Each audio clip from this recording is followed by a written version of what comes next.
guys, we hope you're having a good week. Today we're talking about emergency procedures and how to handle that in the different ministries that you're serving in. Howard Huff says it wasn't raining when Noah built the ark.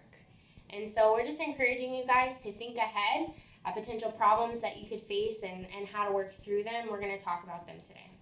Yeah, there's a story in the Old Testament that I wanted to share. It's in 1 Samuel chapter 25, and there's an emergency going on. You could read about it on your own time. I'm not going to go into it, but there's this woman named Abigail, and 1 Samuel 25:3 actually calls her discerning, and she moves in a way where she actually protects her whole household.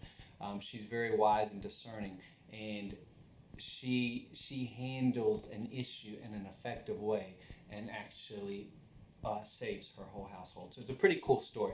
But emergencies may arise from time to time. I remember I was out at Twin Lakes one time, and all of a sudden we were surrounded by the FBI, who chased a man into a house, and he was held up in a house. It was an interesting situation.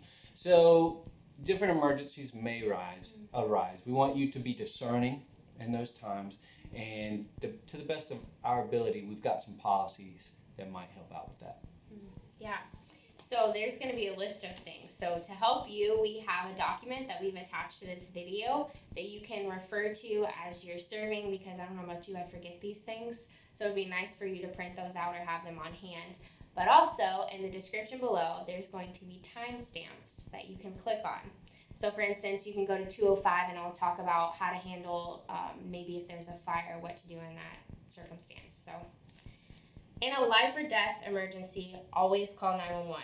That's kind of obvious, but what's not obvious is what is a life or death circumstance. That would be loss of consciousness, no breathing, bleeding excessively or uncontrollably, and choking, which leads to unconsciousness.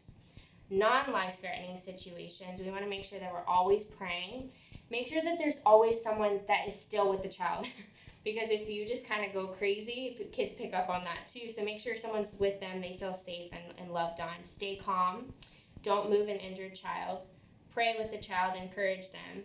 There's first aid kits, or should be first aid kits wherever you're at.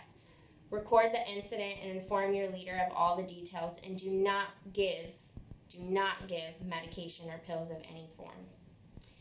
In the case of a fire, you want to make sure that you're calmly and quickly getting everyone out of the room. That's in children's church, but in outreach, obviously everyone away from that area.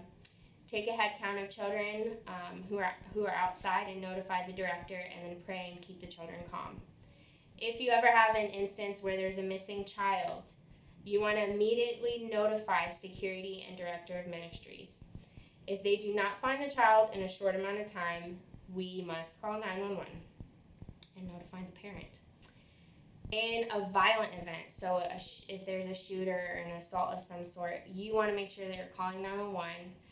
If you're in children's church, there's a security team, so make sure that they're notifying the class leaders as soon as possible so that they can secure the classroom and their children. Shepherds are to leave the building if possible. If not, lock the doors and try to keep the children calm until updated by the security team. So that's kind of the way we work through different things that could potentially come our way. If you have any questions, feel free to email me. Don't forget to subscribe to the YouTube channel and also take the poll at the end. Have a great week.